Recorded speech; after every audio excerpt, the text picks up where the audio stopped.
Hey friends, welcome back to my channel. My name is Taylor, and we're back, guys. We've read a lot in the last 2 months. Check this out.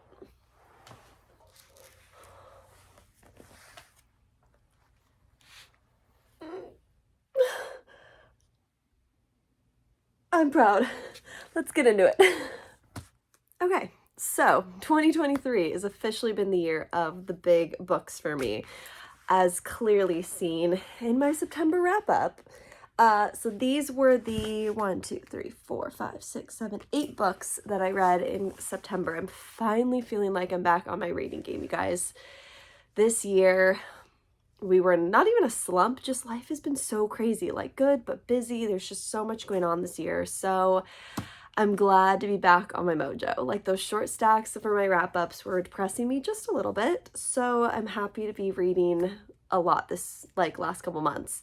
I didn't love a lot, but we'll get into that. So real quick for September, let's start with the first thing I guess that I read for the month, which was such a trip. So I've read a few Colleen Hoover in the past and have had this on my shelf for forever, and finally read Verity by Colleen Hoover. This book is a trip.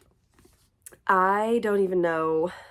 Oh my gosh. If you guys don't know what this book is about, this is basically about a girl who takes over a writing job for an author that's been basically incapacitated and is hired by her and her husband to help finish this famous author's book series. Basically, think like a Colleen Hoover level of author stardom. And she comes in and there's a bunch of weird stuff that goes on in the house, and not everything is as it appears. Not to give too much away, but basically this book gave me the heebie-jeebies. I read it super quick. I read most of her books pretty quickly, so that was no surprise.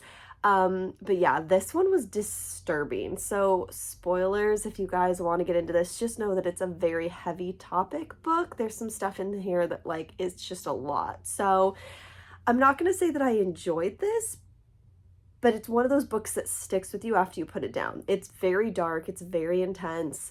Look up trigger warnings for sure for this one before you get into it. But yeah, overall, again, I'm not going to really say I enjoyed it, but if she came out with another thriller over her romance, I definitely enjoy her thrillers more than her romance. So definitely one to keep an eye on.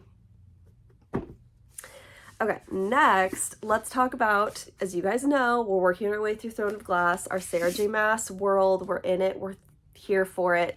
These are the two that I read this month, Heir of Fire and Assassin's Blade. Obviously, continuing through my Throne of Glass read for the first time. I'm loving it. This one as well was also in my Reading Dragons book. If you guys haven't seen that, it should be up on my channel. I'll link it down below. This was good. This was a good one. This definitely brought a new cast of characters in. I enjoyed this one. I think it definitely was a little bit of a middle series book slump in the sense that there were certain things that were a little bit slow with the plot for this for me. The romance and certain aspects for me left something to be desired. So as I'm reading more of the books, if you know, you know. The romance that begins in this book, it definitely has been evolving, so that's been really good to read. The cliffhanger that this left off on was so good. So yeah, I enjoyed this one. This was a strong one, but this one, I definitely did I think it's the romantic version of reading this series, where reading this after Heir of Fire, this had so much more of an impact for me. This actually, I think, is one of my favorite books in the series so far. It hit home. So for you guys that don't know, this is the prequel to the Throne of Glass series. It's basically 4 short stories that kind of covers how Kalina came to be who she is in the Throne of Glass world, and it is really good. It adds so much context to certain parts of the story. I really enjoyed it. So yeah, overall this I think has definitely been one of my favorites of the series, and I enjoyed it so much. Sam, it was a little bit of an insta love for me, but also, oof, it hurts. If you know, you know. Okay, now let's talk about some random stuff. So the things I kind of just read for fun. This was a quick read. This is Wanderlust by Jen Malone. This is a really cute travel, newly graduated from high school girl finding herself. I think if I was in high school reading this, I would have loved this.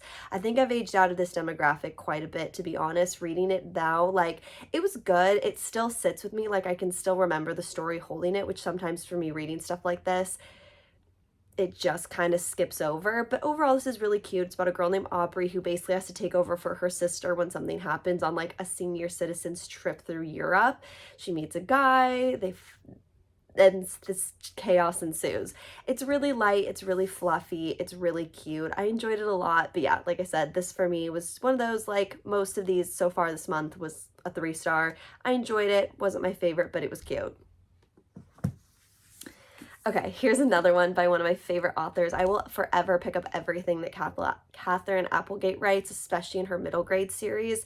She's the one that wrote Only Ivan, or The One and Only Ivan, and that whole series. She's written a couple other ones, Otter, Willadine, Wish Tree. So yeah, she's got a few in the last, she comes out with one I think almost every year. This one I will say was probably my least favorite of hers that I've read recently, and I don't know if it's because she co-wrote it with an author that I'm not familiar with, so I don't know how much of this is actually her writing versus the, whoa, hold on. I don't know how much of this is like her writing versus the co-authors. But yeah, this for me was just kind of fell a little bit flat. It's basically about dogs that live in a shelter, and there's also, so purebred dogs, like normal living dogs, and then they have robot dogs. And that to me for some reason was kind of a weird concept to wrap my head around for some reason. Like the robot dogs and their purpose and why they were part of the story was just a little odd to me, and it was kind of hard for me to like get there in the story. But yeah, overall her stories are always cute. The illustrations were adorable. I enjoyed it, but it just wasn't my favorite of hers. So I think I ended up giving this one like 2 or 3 stars. Okay, let's talk about the other 2 books that I read besides Fourth Wing, which I reviewed already, I think, in last reading wrap-up video. But the other 2 that I read for that video was Eragon and How to Train Your Dragon. These 2 I've discussed in that video, so if you want to learn more, go ahead and watch that. But this is How to Train Your Dragon by Cressida Cowell. This was cute. I am not the target audience for this. I really hoped that it would be a lot more like the movie, which is one of my favorite movie series of all time. Like, I love the How to Train Your Dragon movies, and this just wasn't that. This is very like Captain Underpants, Diary of a Wimpy Kid type of boy, little middle grade boy humor. Like 8 to 12-year-olds I think would find this hilarious. I think it's definitely geared toward that as an target audience. I love how they took this and ran with it for the movie, but it's, if you're thinking they're similar, very different. Very, very, very different. So yeah, overall, I thought it was cute. Definitely won't be continued in the series, but overall, I'm glad I read it and found out what it was about. And then this has been a bit of a black horse. So as you guys can see, I have the full, well, I know there's a new one that came out this year, but I have pretty much up till this year, the full series of Eragon that I bought like discounted for, like, I've had it for years, and it's just sat on my shelf, and this was like my excuse to read it. Basically, I don't know how I feel about this book. It's such a big book, and it's definitely like a very dry book. Like for me, so much of this book, I was so bored. And then the last like 50 to 100 pages, things like finally started happening, and I was like, okay. And by the end of it, I was like invested enough that I'm like, do I continue in the series? I don't know. So I might try the second one and see how I like it. There's something about this that I've enjoyed, but there's also something with this that, again, like feels like I've read this before. It feels very like I'm not the target audience anymore. I feel like, again, if I was maybe in high school or middle school, I probably would have loved this when it came out. I don't know. So overall, this one for me wasn't my favorite. I liked it. It definitely, like I said, got better the more I got into the story, especially the last 100 pages. But yeah, overall, not my favorite. Okay, and one of the last things I read in September, so random, but this was The Backups, A Summer of Stardom by several different authors. This is just a simple graphic novel about girls that become backup singers for a famous star. This to me was super cute, but very unbelievable. Like, all of these kids are in high school and they get hired to like be on like a national tour for a pop star. It just for me felt very unconvincing. What's the word I'm looking for? Unrealistic. There we go. Yeah, it just felt very unrealistic. It felt like something that probably would happen to people in college or a little bit older, like, but for high school kids to be like wrapped up in this whole world, it was not my favorite. There was a lot of really good representation in this, which I loved, but overall, it just seemed a little cheesy and not my favorite. So yeah, again, I think this one was like 3 stars. Okay, now real quick, let's talk about a lot of the things that I read in October. Again, most of which I wasn't the biggest fan of. But random, continuing yet again in my Throne of Glass read series. This is, of course, Queen of Shadows, the next book in the Throne of Glass series. This one, of course, picks up right where the series ends for Heir of Fire. This one was good. I feel like I read through this one pretty quickly, but there's a lot I feel like with this I didn't absorb the way that I wish that I had. I feel like as I was kind of going through this, I feel like I missed some key things that I almost wish I want to go back and reread as I start Empire of Storms. But overall, I enjoyed it. I think it's good. It's definitely, again, one of my favorite series that I've read from her. I definitely think I'm enjoying this one. I think more than Avatar? I don't know. I'm really enjoying this series. I'm going to be honest with you guys. This has completely taken over my year for reading this series. But yeah, I don't know. It was good. There's a lot going on for sure. I feel like, again, just the last 200 pages of her books, there's so much that happens that I feel like I just need to go back and reread to really grasp what happened. Overall, I think it was really good. Honestly, this could have almost been the end of the series. Is that slanderous to say? It's not, but there's definitely more that needs to be resolved. But the way that this one wrapped up was really nice. I think the players that came into being here were really good. There were some things that were a little unsatisfying for me, like how she handled certain revenge plots, we'll call it. If you know, you know. But yeah, I think overall it was good. Again, I think there's just so much going on in this world and there's so many players at this point that I'm kind of struggling to kind of figure out what everyone's role is and how they're all going to come together at the end. But I think it's going to be good and I'm excited, and I've already started Empire of Storms and loving it. So on we go. Next, for kind of a random, I try to read a couple graphic novels every month. This was Battle Royale. This was actually really, really cute. This is a graphic novel about 2 kids that enter into a cooking competition. Think like Food Network craziness kind of levels. This was super cute. I really enjoyed this one. I almost want to pick this one up as like a hard copy. I picked this one up from the library and really, really enjoyed it. And yeah, I just love one-off, really cutesy food-related ones for me for whatever reason, in a graphic novel always tend to get me. But yeah, this one was really cute and I enjoyed it a lot.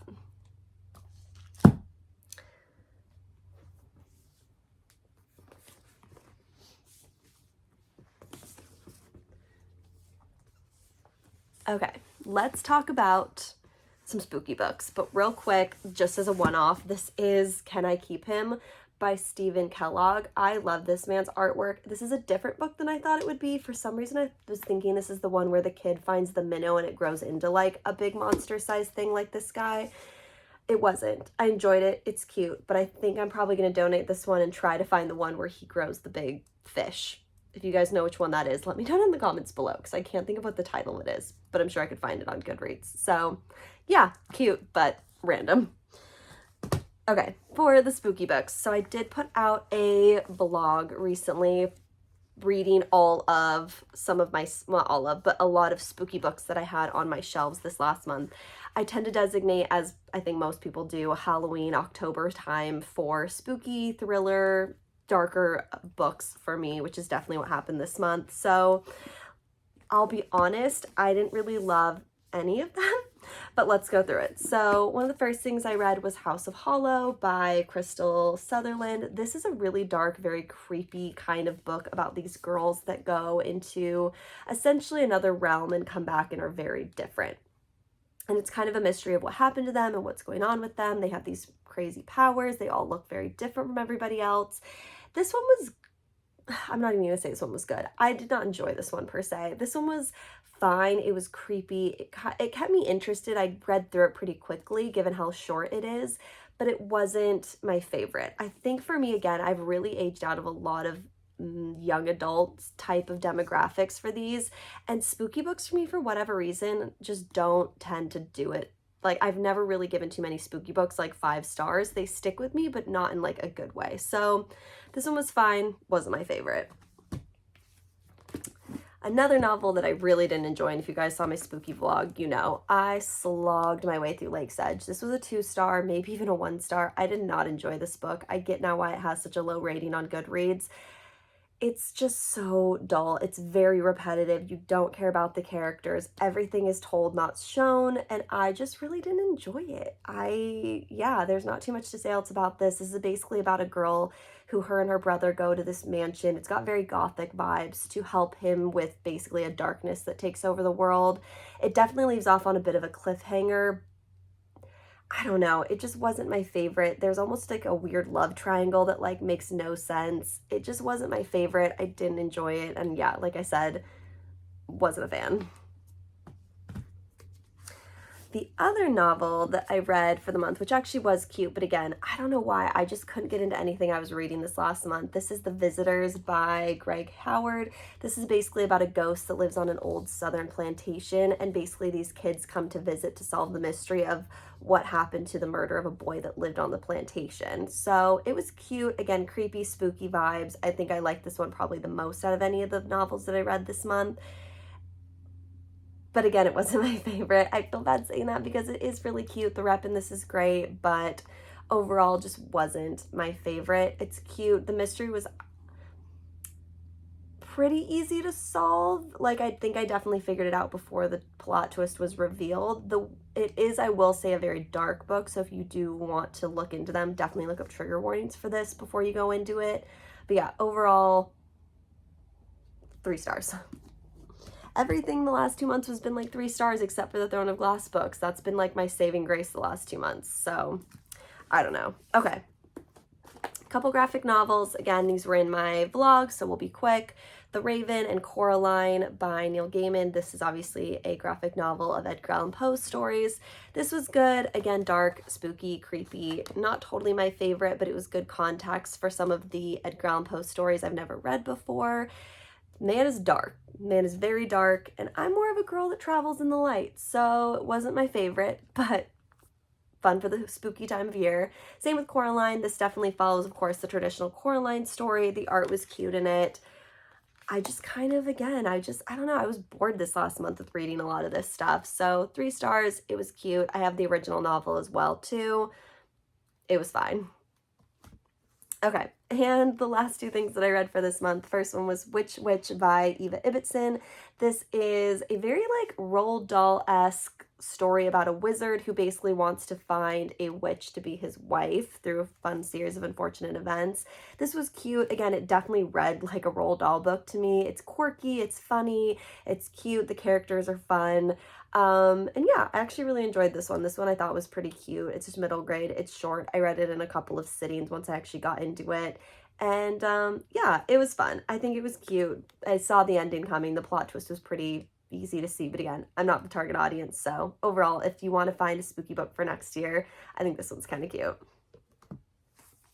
Okay, and the last thing, and maybe my favorite thing that I read this last month, was Medusa by Jessie Burton. This is one that I'd had on my TBR. I think this came out last year, and I really enjoyed this. It's definitely a feminist retelling of the story of Medusa, so just as a heads up going into that. But the art of this was beautiful. The storyline itself was cute. I kind of almost wish I'd read the original. I know the basics, but I almost wish I'd read like the original before reading this one. But overall, I enjoyed it. I thought it was cute. The art, again, of it was really beautiful. It was a little bit predictable in terms of where the story went once you knew the tone of where it was going. But yeah, overall, I think it's good. I think the art of it was beautiful, and I really enjoyed it. So yeah, if you love a Medusa story, check this one out. All right, friends, I've been rambling for quite a minute, but I am just glad to be back with longer content for these because I feel like I'm getting back in my mojo. We've got 25 books left to read for me to hit my reading goal this year. Will we hit it? I don't know. So wish me luck with that. But yeah, thanks for watching this video. Let me know down in the comments below if you guys have any dragon recommendations because, spoiler alert, I'm doing another dragon reading vlog for Iron Flame, which should be actually coming to my doorstep any minute today. So we're excited about that. And yeah, like I said, give this video a thumbs up if you liked it, subscribe to see more of my face, and I'll see you guys in my next one. Bye!